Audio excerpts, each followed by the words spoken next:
let me start out by dealing with at least one of the many elephants in the room. And we all have an innate, I believe it's innate, desire to connect to God. There's something in us that wants to relate to something which is beyond us. Now, we've kind of learned to call that thing God. Other people call it their higher power. There's lots of different ways of relating to it, but every single person in the world, I doubt there's very many people in the world who don't want to relate to something which is beyond them. Sometimes it's an idea, so on. And certainly in the Jewish tradition, there is such a thing called prayer. And that prayer is a heartfelt conversation between you and God. It's relational, it's beautiful, it's intimate, and that's the good news. The bad news is that what happens in synagogue is not that. Right? What happens in synagogue is not prayer in the way that we normally think of prayer. So if it's not prayer in the way we normally think of prayer, what is it? So our prayer system was devised in order to solve two problems. One, which is a universal problem, I would say, or a universal Jewish problem at least. And the other, I'm saying this online, is a male problem. And you have to remember that our system of prayer was created by men for men. And if one of the difficulties I think that women have in relating to the prayer service is because it was not designed for them. And I'll explain a little bit about this. So the first universal Jewish problem is that with the destruction of the temple, prayer had to become something much different than it had been before. Before, the temple service and all the things went around it, the pilgrimages and so on, that was the meat and potatoes of Judaism. And there were side dishes, and the side dishes were prayer. There were synagogues, even during the time of the temple, there were synagogues where people would go to pray, but that was not the main dish. So with the destruction of the temple, prayer had to be beefed up, so to speak, in order to become the main dish. I apologize to any vegans. It had to be seitaned up, or it had to be tofu'd up in order to be the center of religious life. That's the first problem. Now, the second problem, I'm going to call this a male problem. And that is to give form to emotional sentiments that people are unused to expressing. So Rabbi Nachman of Breslov, I'll give you an example. Rabbi Nachman of Breslov says that the ideal relationship with God in prayer is to talk to God as if you're talking to a good, true friend. Okay, so imagine your husband. How do your husbands often talk to their true good friends? Yo, how are you? Okay, good, cool. Okay. How about them cubbies? Okay. That's the conversation, right? Often men are not necessarily good at expressing emotions. They don't have relationships like that. When two women meet, right? Typically, and I try to avoid these kind of generalizations because they're never universally true, right? They're never universally true. But I think it's important to understand here that when two women meet, right? How are you? How are you?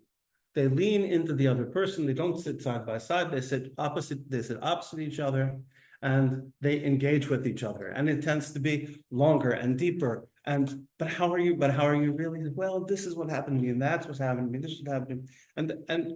And men generally don't talk to each other that way.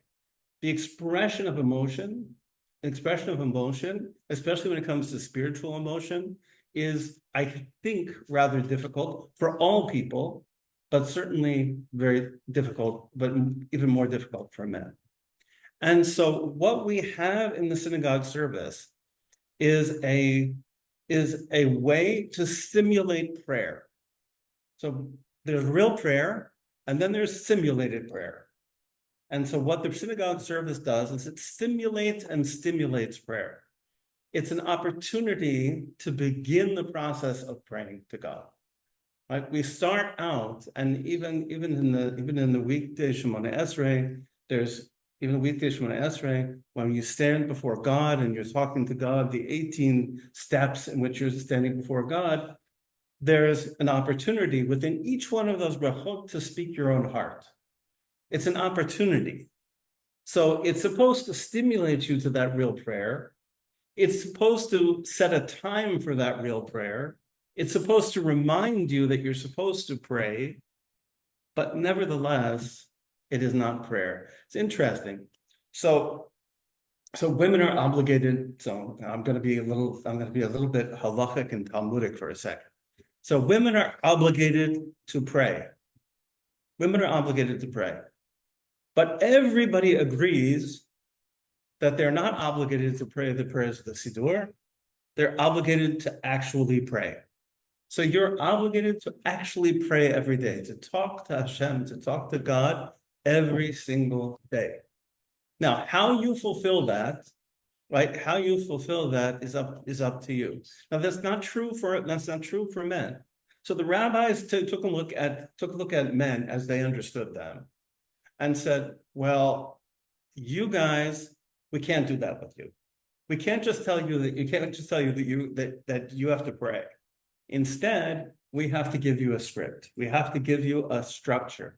We have to kind of build in the structure. And so the community structure is really a structure for the male community. It's interesting. Now, today, when everybody comes to synagogue, and we're all part of this together, and we're part of one community, men and women together, it's really worth it to us to understand what it is we're doing, and how it makes sense, and what it's supposed to accomplish in us, right? So now the first thing we know is supposed to help us to pray, but it is not accomplishing prayer per se. Now, to understand what's going on here, and I will say a little bit about the siddur, our new siddur. I was part of its endorsers.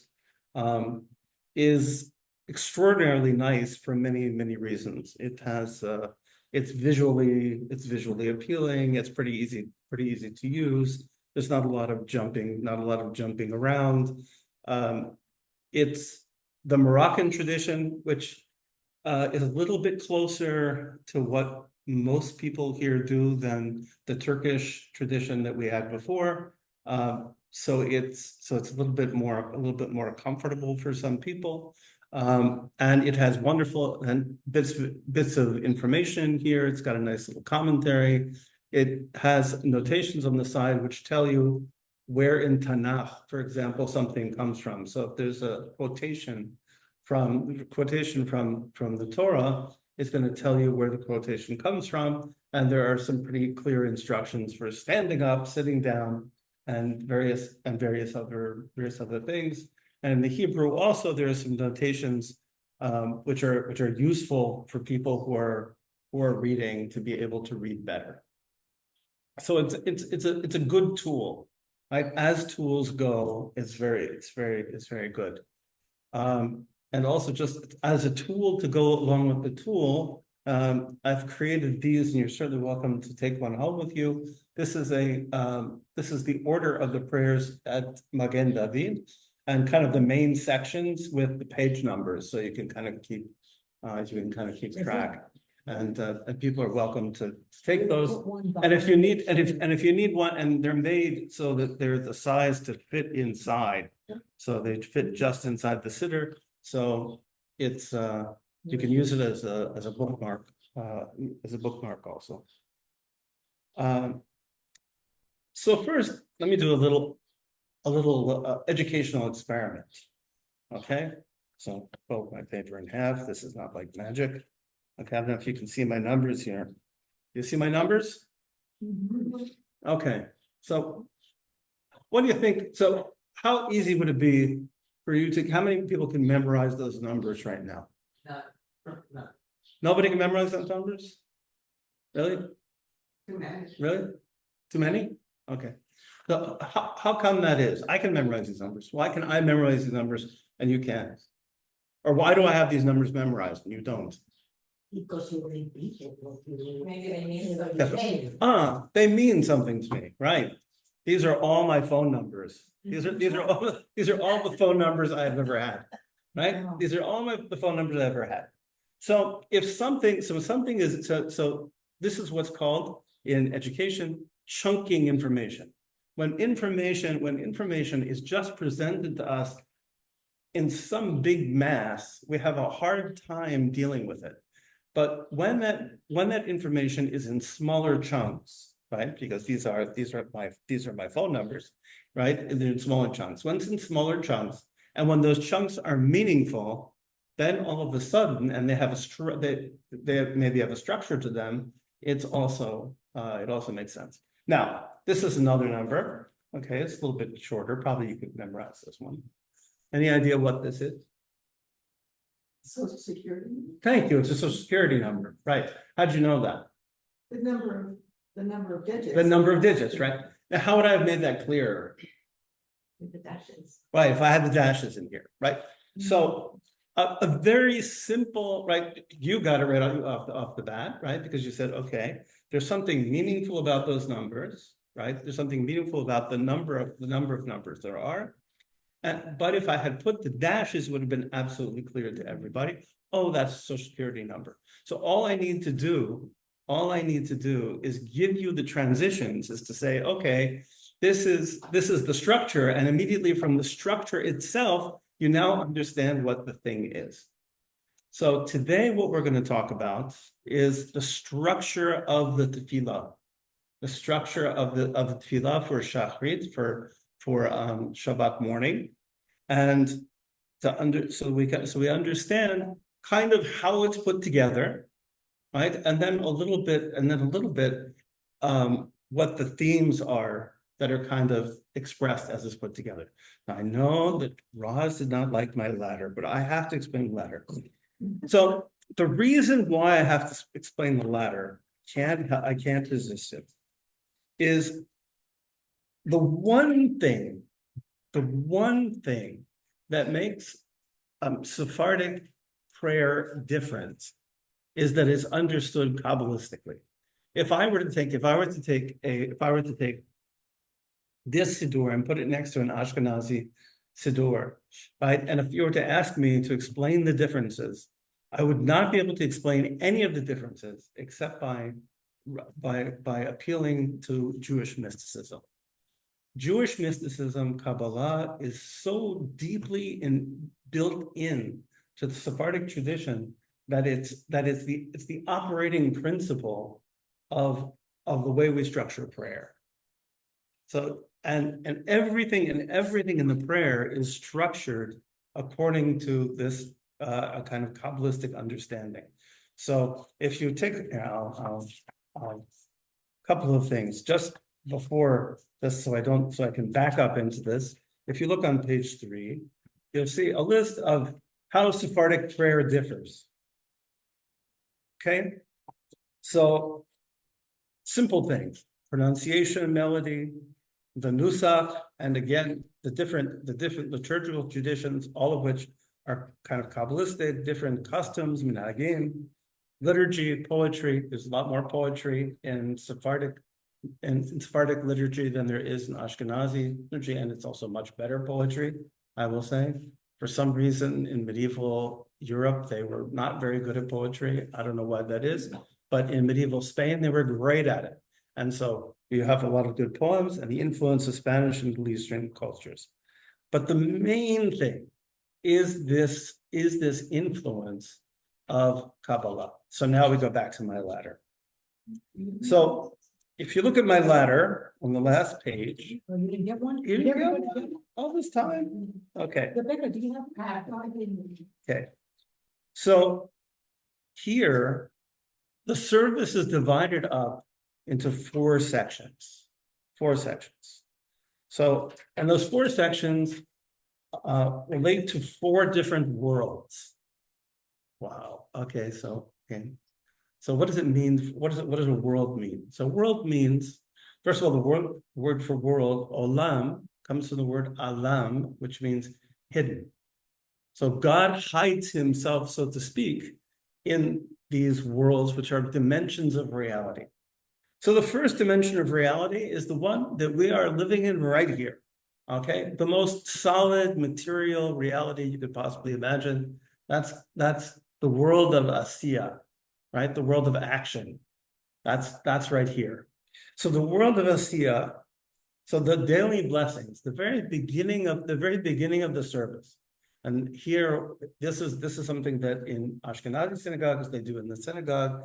Here it's done. Here people do it at most of it at home, not all of it, but most of it at home.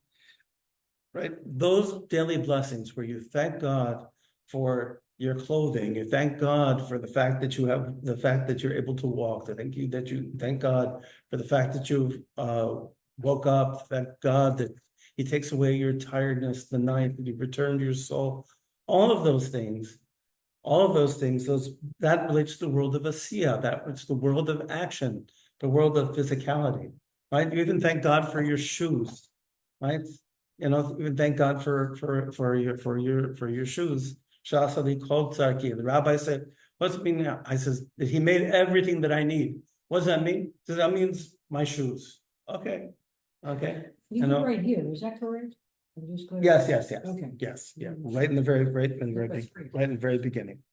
So the next level, right? The next level. Now, one of the nice things is in the Kabbalistic system, and as it's constructed in the siddur, every level is marked by a rung, and that by a transition, and the transition is Kaddish. So you may wonder why it is that you're in shul, you're in synagogue, and you hear Kaddish, and then 15 minutes later you hear Kaddish again, and 15 minutes later you hear Kaddish again.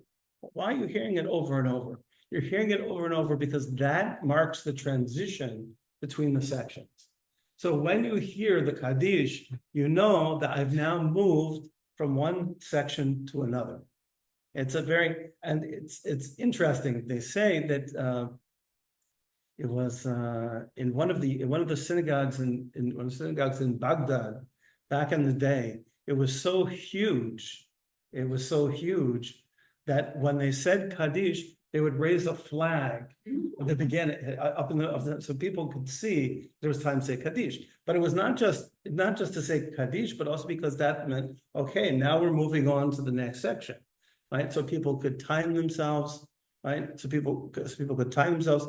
One of the things to think about is that Jewish prayer is a little bit like jazz. It's a little improvisational. There's a basic structure, right? If you've ever listened to a good jazz performance, there's a basic structure, a basic musical structure, but within that, there's a lot of improvisation. So you notice not everybody is moving at the same pace. People are moving at different paces, and then they're coming together at other times, right? They come together at certain times. For example, the Kaddish, right? And then they move apart. They improvise. Some people do more, some people do less, depending upon their speed. And then they come together again, right? So it's a little bit musical in that sense. It has a melody. Yes, it has, and so part of what we ask of ourselves is trying to get into the melody. Well, one of the things is if you listen to a good jazz performance, you can tell just the moment before when everybody's going to come together, right? So that's the Kaddish. The Kaddish is the call for everybody to come together. Okay. Is there a reason why? Like why the Kaddish specifically? It's a good question. I'm not exactly sure. It may be because it was one of the few prayers in Aramaic, and it would kind of like get people's attention because it's in a language that they understand best. Of course, now it's exactly the opposite, right? Many people here are Hebrew speakers, but none of us are Aramaic speakers, but for most of Jewish history, people spoke Aramaic, right? So that would be maybe, it's a good question. What about like as not a control technique, but praying for deceased people is so powerful Well, that it was used to, like you said, bring people back to a common point. well, it's and move interesting. on. And I don't know. So the connection between Kaddish and deceased people is probably much more recent. Oh. It's probably much more recent. So it was used, right, right. No, it doesn't, but it is used. Yeah. It's on the face. Right? Yeah, so it's right, it's really just this kind of ecstatic, Hishmei Rabbah, may his great name be blessed. It's very, it's this ecstatic praise. And probably its connection with the dead is much more recent. It's much more, and much more recent and changing. I mean, we have a good example in our synagogue here. So it's a really good example.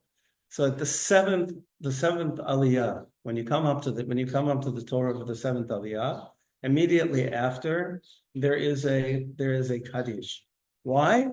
Because you're making a transition, right? You're making a transition. You're going from the Torah service now, right, into the Haftarah. So how do you mark the transition? You say a Kaddish. That Kaddish has nothing whatsoever to do with people who have passed away.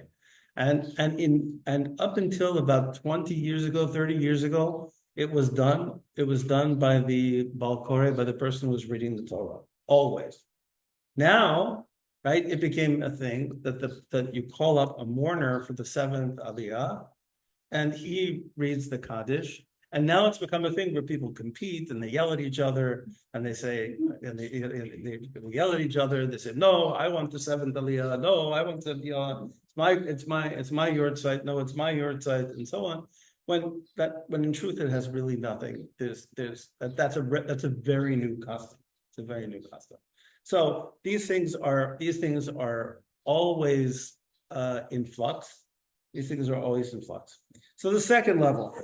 Yetzira, the world of formation. Where is that? I mixed up. I'm looking on this sheet. Right, we're on the last page. Looking at The last page, the ladder. My ladder. I love my ladder.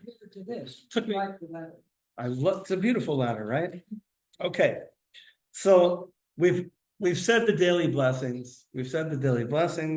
Now we come to the part that you're likely to hear in synagogue when you walk in. When you walk in, anytime between 9 o'clock and 10 o'clock, or 9 o'clock and 10:30 in the morning, you're going to hear Psukei de Zimra, the Psalms of Praise. So this is a collection. This is a collection of Tehillim songs that were composed by David HaMelech or attributed to David HaMelech, and they're organized in such a way that they're recited in Ashkenazi synagogues. They're recited very fast and very, very fast. Here, they're recited very slowly. People recite them together, go around the room. One person recites one person recites another. And Psukei de Zimra, why does this relate to the world of formation? So the world of formation is the second highest level, so to speak. Right? It's as if the spiritual world is coming into being. And the first thing we have to do is we have to prepare our hearts. Everything about Psukei de Zimra is about preparing your heart. They're beautiful songs, not meant to be sung fast, but meant to be really savored and to be really recited. And that's really the opportunity to open your heart. The word Psukei, so Psukei de Zimra can mean song. Okay, it can also mean to cut something. To cut something. So Rabbi Nachman of Breslov says that Psukei de Zimra is cutting away the weeds. Right? It's like cutting away the weeds. It's like you're trying to make a garden. Right? But the first thing you have to do is you have to cut away the weeds. So you walk into synagogue, you've thanked God, right, in the daily blessings, you've thanked God for your existence, right, for your existence. But now you come and you have to open up your heart and you have to clear away the brush. You have to get away, all the distractions of the world. You got the kids and the husband and the kids and the husband and the work and this and that and all the things that are surrounding you, and to clear those away. And how do we do that? Through poetry. And so we read the Psalms, read the Psalms of praise. And then we come, right? And then again, we have a transition and we come to the Shema. So, and I'll go through these in detail in a minute. Come to the Shema. So with the Shema, now we're entering into closer to the presence. Now we're coming closer to the presence of God.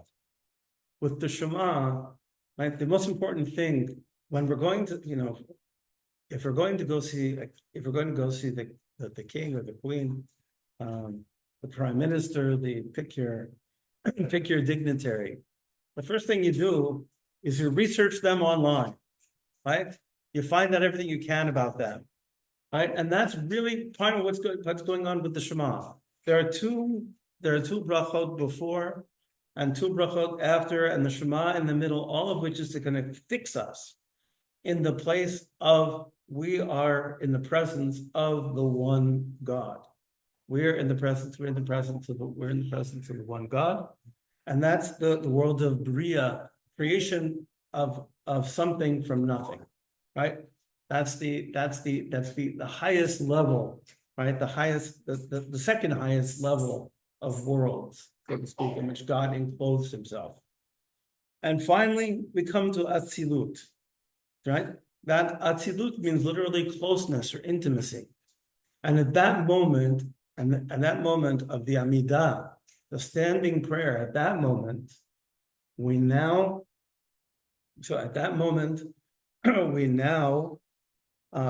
enter into the possibility, at least, of an intimate conversation with God. We are now in a state of intimacy, of Atzilut, of closeness to God. And we have the opportunity to really pour our hearts out. The room is quiet, right? The room is quiet, and we're standing there, and for a moment we're alone with ourselves.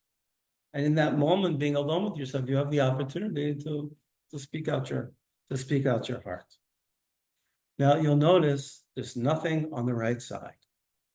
So the reason why there's nothing on the right side is because everything beyond that is cooling down. Everything that is cooling down. It's as if, and it's as if we come to such a high place that we have to come back down step by step by step by step. But it's really all about the cooling down. It says, and in truth, the service is basically over by the time you finish the Amidah. Right? When you finish the Amidah, the service is basically over. Everything else is just cooling us down. Yeah. I'd always imagined that the liturgy sort of grew organically, that it was done one way for a few hundred years and then somebody added something else on. So, but are you saying that there was a certain century or a certain time where a group of rabbis sat down and developed this order to fit the Kabbalistic structure, or has the Kabbalistic structure been sort of interpreted onto an existing, more organically developed? Well, I think it's both. But I think partially is the organic growth was on an existing skeleton. Okay. Right? Because the basic skeleton, the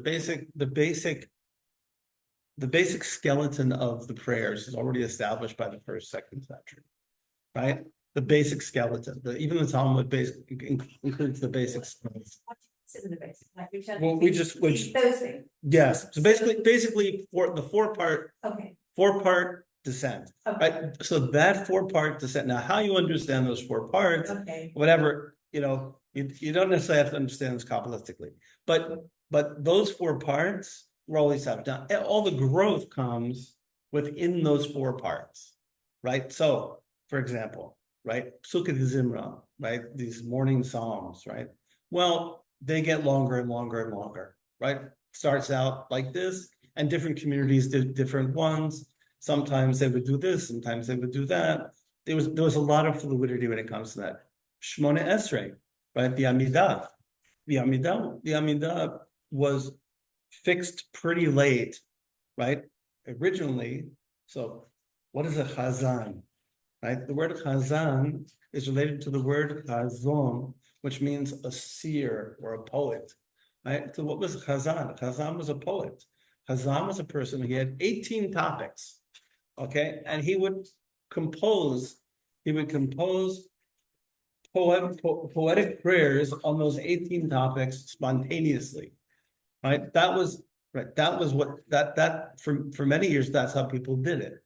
Now, the rabbis looked at that and said, okay, can we really count on people to do that? Are we sure that in every generation there are going to be people who are poetic enough and who are sensitive enough to be able to do that? They said no, and so they wrote a fixed script. But that fixed script is not even so fixed, right? That's why you sometimes see variations. It's because from one place to another, there may have been variations in the text. So did the Ashkenazi tradition also develop based on that skeleton, same skeleton? Yes. So the skeleton is exactly the same. The only difference is that the Sephardic rite, so to speak, makes the kind of Kabbalistic connections a lot more clear, right? And when you said superimposed, there is some of that superimposing. And there's arguments about that, right? So in Yemen, for example, there was a big fight between those people who liked a Kabbalistic siddur and those people who didn't, right? And they separated into two different sects, right? The Kabbalists and the anti-Kabbalists.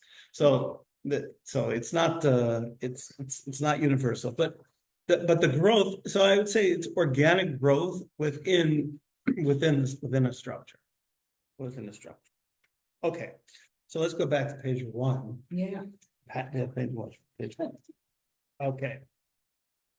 So a little, so we'll just give a little sense of how this works, and we'll begin with Shacharit. I'm very happy. I just want to tell you right off the bat, if you would like a personal prayer coach, I'm very happy to help you. I think one of the things, learning to navigate these prayers and figuring out what you should say, when you should say it, and how much time to give yourself, and all that is not easy. And if you're looking for help with that, I'm very happy to help you personally, because it's a little bit of a negotiation to figure out how to do this well. You walk into synagogue, whenever you walk into synagogue, then you think, okay, now what do I do with my time here? Like, so what am I going to do here? Right? Do I run, do I rush to the numbers? Right? Because this is the information that most people have about our prayer service is a series of numbers. Right? Page 327, page 342, right? Now, which are not meaningful. Right? They're not meaningful at all. And to make things worse, we do it in a very haphazard way. I'm sorry about that. I'm trying to correct that. So it's not so haphazard. I would like them, that's why we have this, to call page numbers or post page numbers at meaningful times, not just when somebody happens to feel like doing it, because it's not bad. It's very nice that they want to do that. Yeah. But it's not so helpful, because then it's just random pages, right? It's random pages, and that's not good. So, but figuring out what you're going to do with your time when you walk in, if you need some help doing that, I'm very happy to help out with that, and try to help you come up with a good battle plan for when you come in. Okay, so before anybody comes to synagogue, at least here, they do the Birkot HaShachar. That's next to the little ladder there, which are the blessings of gratitude for daily renewal. Then they begin They do that at home. They do that at home. Okay. People generally do that at home. Yes, and by the way, it's very highly so in this discussion about women's prayer, many authorities say that if you want to quickly fulfill your obligation for prayer for the day, if you say those brachot, you are fulfilling your obligation for the day. Should we look in the book while you go through? You're this? welcome to. Don't You're you welcome. think You're that'd welcome. be of You're interest? welcome. You're welcome You should to. Look at the section he's talking about. You're welcome to. So what page? Okay, where that's the page. Yes, everybody have. Okay. So you you will find that very early on. You'll find that on page 4, 5, 6. Oh, wait a minute, okay. Okay, that early. That early. Morning blessings. At home. Page Right. 4 at home. Will you put your makeup on first or after? Yeah. Page 4 at home. Okay. So this is all stuff. So all the stuff in the beginning is all the stuff that's done at home. And then there are yes. Where's And page 4? no, it's not on there. It's not on Okay. there. This begins with what's going to happen in synagogue. But everything synagogue. So somebody will come early in the morning, maybe, and they will finish that up. There's korbanot, the sacrifices, and description of the incense offerings, and all of these things are related to the temple. But Where is that? all of that is going to be until page 71. But the synagogue service really begins on page 71. So turn to page 71. And that's So all that other is said at home? so all that is either said at home or it's said by one person who's right on their Before the service starts. right before the service starts. That's pre-service. Okay. Then you have a Kaddish. Okay. Then you have a Kaddish. And the Psuke de Zimra begins. Okay. These are a collection, the collection of Psalms. So there are basically 4 different parts here. There's Hodu, which is actually not from Psalms. It's from Divrei Hayamim. It's from the book of Chronicles, but it reads like Psalms. It's almost identical to the Psalms.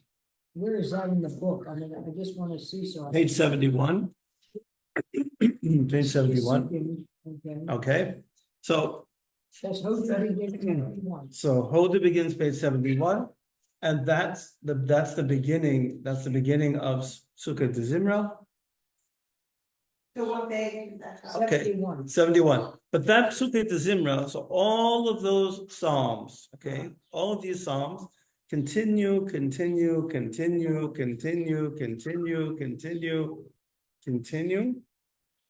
until page 321. Which one? Page 321. Right. Now, why? You may think, what happened?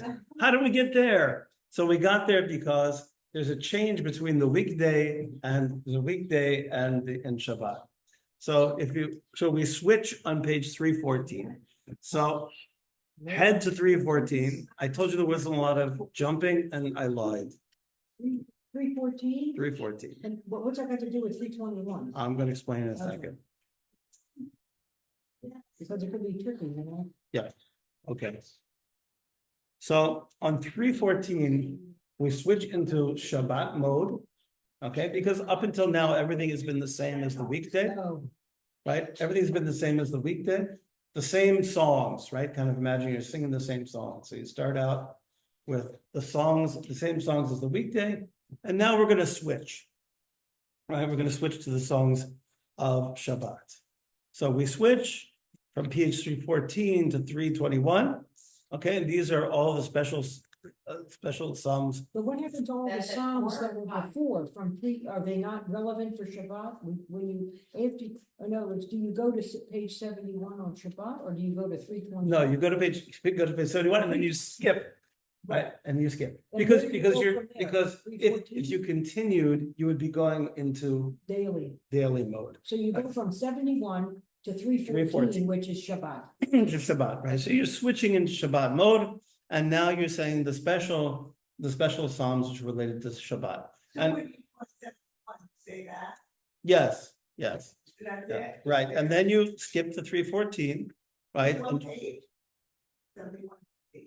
No, you're reading, when you went at home, you were at home. Right, you were right. You were at home. So right, but you started at Hodu. Right. Okay, Which is 71. you started at Hodu, which is 71, and you finished that. And when you were finished, actually, you finish on. Just so you know, but it's 71 to what? okay. So when you finish Hodu, when you finish to page. Right, oh, yes. Yes, forgot. For people who want, if you want to make notations in your book, I brought you stickers. If anybody wants to put stickers, you don't have to. You could put them in a special spot in the back where nobody can mess with them. Okay. Okay, so you go to 76. So after page 76, right, 71, 76, and it's actually Adonai Melech, Adonai Malach, Adonai Yimloch. So after that, you switch, right, and you go into Shabbat mode, okay, and that's page That's the 314. way the service goes. 314, right? And then, yes, Jump. yes. So 71 to 76. Because you're now, Shabbat, right, to the you're now in Shabbat mode, right? You're now in Shabbat mode. You would continue. Yes, but again, one of the things is, and I want to emphasize this, you don't have to do everything. Okay, in the Shulchan Aruch, page one, it says this. Okay, not page 2, not page 3, page 1 of the Code of Jewish Law says that when it comes to prayer, better a little bit with kavanah, with focus, than a lot without. Okay, and people forget that, and you should never forget that. It's the most important principle. You never ever rush. Okay, there are people who believe that there's some magical virtue in finishing all of this. Okay, but there is no magical virtue in reading poetry like you're reading the phone book. Okay, you should not be reading like you're reading the phone book, right? And there's nothing wrong, one, with slowing down. There's nothing wrong with doing less, and there's nothing wrong with doing it in the language that you most understand, right? And it's really important. One of the things that sold me, by the way, on this particular siddur is that the English is nice. It's not it's clearly mature. It's clearly mature English by somebody who was an English speaker. So which is nice. I just want to, this is a little confusing for people like us. So if you get to 76 and then you jump to page 314, is all of that in Hodu? Are we still in number 2? No, you finished Hodu. When did you Okay. finish Hodu? At 76? Well, it's Hodu and a couple of other things, yes. Yes, it's Hodu. It's Hodu and a couple of other things. And then, so what is when you jump to 314, are we in number 3? So no, we're not at number 3 yet. Okay, we're still in the introductory Psalms. Oh. Okay, we're still in the introductory Psalms. Okay. Okay, that continues. So we're doing all of these. And again, right, this is a lot of this is added over time. But then we come to page 321. So 321 is one of the most beautiful prayers, I think, in the entire siddur.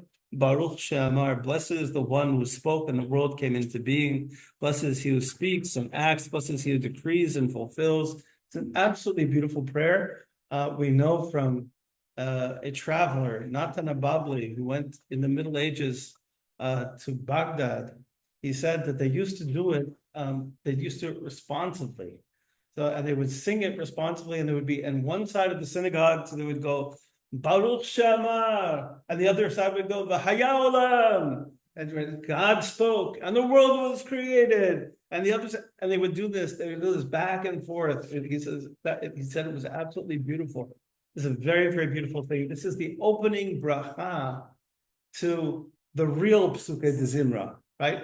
So everything up till now has been preparatory, right? We've been kind of getting things kind of warming up, right? We've been warming up. We've been singing songs together, going around the room, singing songs together. And now we're starting to get a little bit more serious. We now enter into that second rung in earnest.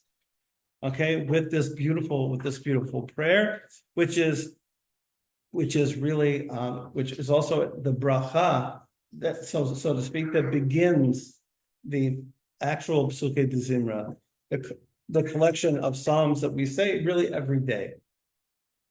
These are a collection of psalms we say every day. We continue with that. That includes Ashrei. That's probably the most familiar of those. We say that actually twice during the service, once here and then again after the Torah, and one after the Torah. And we continue,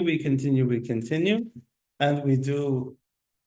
We finish Psukei de Zimra, and then What do Psalms do for us in a summary? All of this is Psalms, praising God. I mean, it's poetry. I mean, it does. They say poetry is 1/16 of prophecy. It's there to open your heart. It's there to, for you to help you find the words, right? You have the main point of the main goal of the Psalms is for you to find yourself in it. If the Psalms are talking about, sometimes they're praising God, sometimes they're complaining, sometimes they're sometimes they're describing all sorts of different human experiences. And so we're supposed to find ourselves in there, right? This is our chance to show up, right?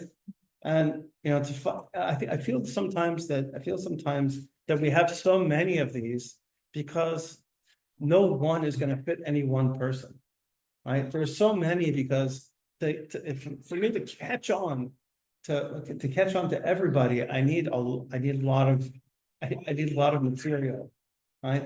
I don't know I can't say to you, I can't send you out this morning and say, okay, here's something that's going to be inspirational to you. Because I don't know what's going on in your life. I have no idea. If I know you, I can. But if I don't, what do? I send a bunch of inspirational things in the hope that you're going to find inspiration in it. So I think this is the cast the net pretty wide to be able to. 321. No, it's the whole. It's right. It's long, and then we add a couple of other things. Okay, so we've added over historically now. We've added also on page 328. We add Az Yashir, which is the song. Hello. No. The Song of the Sea. This is on the Song of the Sea. Saturday. That's the song that the Jewish people sung after they had crossed over the Red Sea. But once again, a song of praise. That's all part of the thing, right? Yes. Okay. Yes, that's where it says Shir Shel Yam, the song of the sea. So, But this is also wait a minute. Number 5. it's number 5, correct? The song of the sea, right? Is that considered a psalm? No, It's a no, song. that's actually a quote. Psalms, It's the actually praising of God. a quote from the Torah. Right. Once again, these are all things that were added in over time, right? In order to kind of get us in the mood, right? All of this is in a sense pre-prayer, right? Free prayer. Yes, pre-prayer. Yes, I mean, it doesn't make any sense. We think about it this way. Okay, you go to the gym. What do? You warm up, right?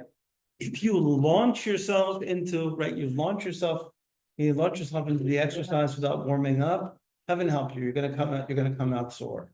So this builds up to the Amidah. Right. So everything is building up to the Amidah, and especially this beginning portion is really about opening yourself up, showing up, right, and getting yourself to be able to be present and using these texts as a way to do it. Now, I have to be very honest. If there's something in here and it makes just like you don't relate to it at all, you just, for whatever reason, you don't relate to it, right? skip it. Skip it, do something else. But I you mean, could read the right. portion of it. So for example, okay, so for me, the most meaningful part of all of this is the next prayer. So number 6, Nishmat. Nishmat.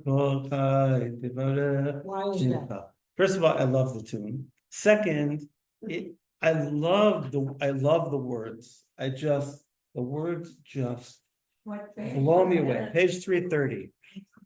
Page 330. The words just blow me away. What is we looking at? See, if we're gonna give you this, just to take. Yeah, we're gonna give you back, that. So, yeah. so- But we're gonna make this bigger and put it in the synagogue behind each woman's seat. There you go. That's what- There you go.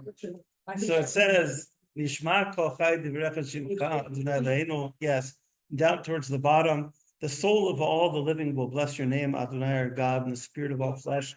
Continuously exalt, elevate your remembrance, our King. From the beginning of time until the end of time, you are God. Aside from you, that we have no King, Redeemer, Savior, Liberator, Rescuer. Okay, these words, which are much more beautiful in Hebrew, just totally get me. Okay, they totally get me. I really feel these.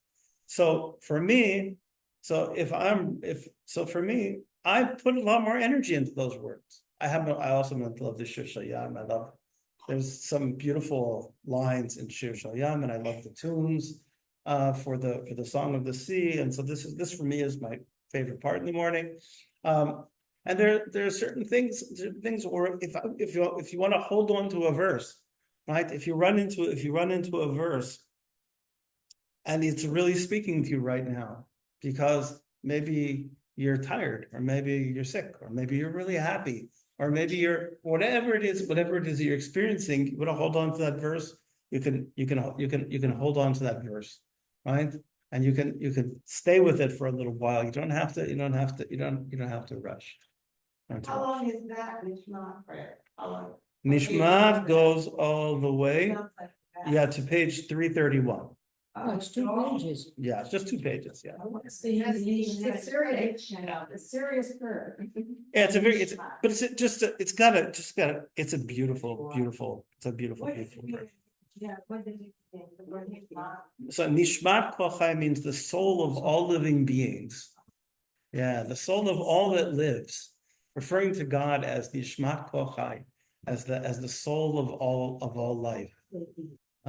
Just beautiful. It's a beautiful. It just says something about reconciling. You've been projecting this idea that is very personal, and when we're reading this, it's really personal. But we're always praying in the plural. Yes, I know. So, what's the reconciliation that for you? Right. Well, you have to kind of think of us as being like bees. You have to think of ourselves like bees. We're like, bees. Well, bees or ants. You can go for either one. It's your choice. Okay, we are simultaneously individuals, right? I mean, ants are individuals. There's an ant, but they're also connected to each other, and they act together, right? And there are all sorts of ways in which they communicate with each other, and in which they function as one being, while simultaneously functioning as many beings. And that's kind of what prayer is. But I would go with the jazz analogy again, right? That on the one hand, you're coming together and you're creating something, a piece of music together. And there is this way in which we can't do it apart from each other, right? That's why the wording is not always, but mostly in the plural, right? It's mostly we, us, right, together. But you are a human being within that we and us is also you, right? You are part of that collective, right? You're part of the hive, so to speak. I believe I'm using the hive, but yes, you're part of the hive mind, right? So when you say we, it's also you, if that makes any sense. I think it makes sense. I think it's okay. Because I might just say, I went to Westminster Abbey and sat in one of those services, and the fascinating thing about that was that just what you're talking about was not there. we come to shul so that it's just us. And we're all thinking in the same way, and we're all suffering and rejoicing in the same way.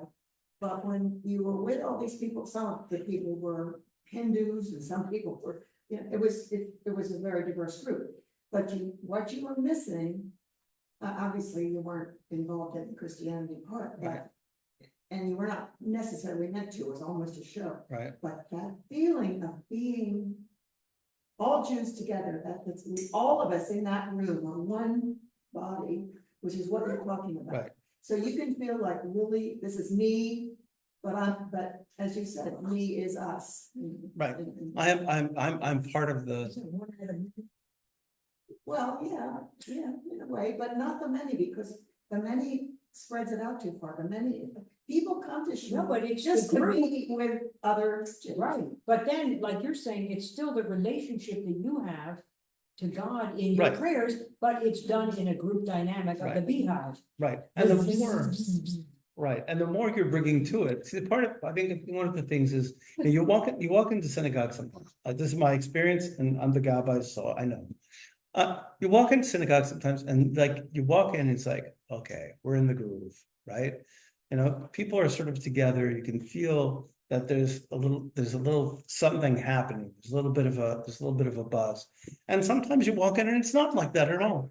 It's not like that at all. It's very disjointed and especially if there's interpersonal things and stuff like that, people are at each other, right? It messes up, it messes up the performance, so to speak, right? Because people you can't play music together when you're not comfortable with each other. You can't play music together when you're not in sync with each other.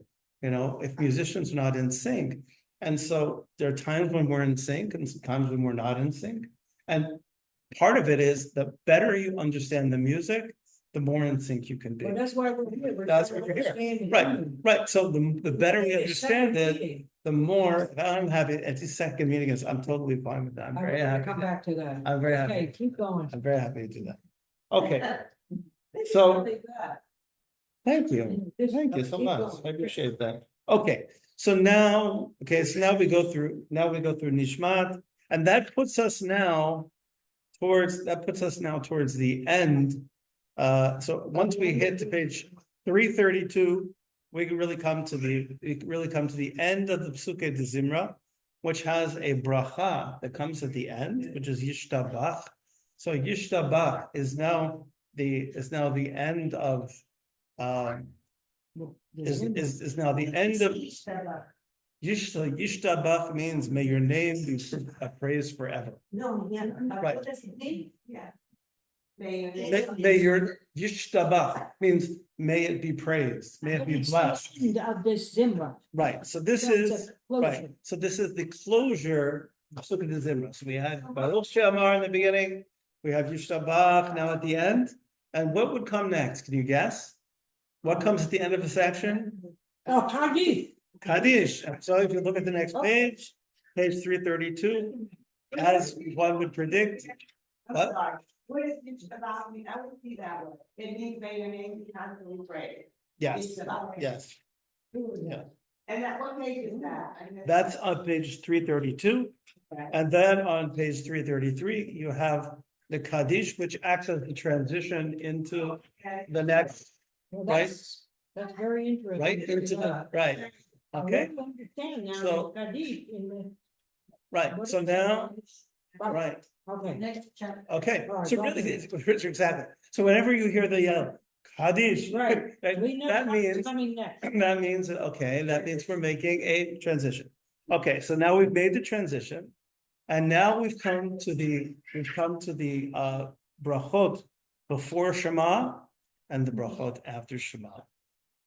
So you have, and you have the Baruch Hu that comes in the beginning, which is the call to prayer. Probably historically, this was to tell everybody, okay, you know, it's really nice. Everybody has been practicing up, everybody has been warming up, but now it's time to get serious. Okay, this You is mean the Shema. yes, because we're now heading into the Shema and we're heading into the Amidah, and this is the serious business. What Right. page is the Shema? Okay, so we're not there yet. Okay. So, okay, so we make the call, Baruch Hu, right?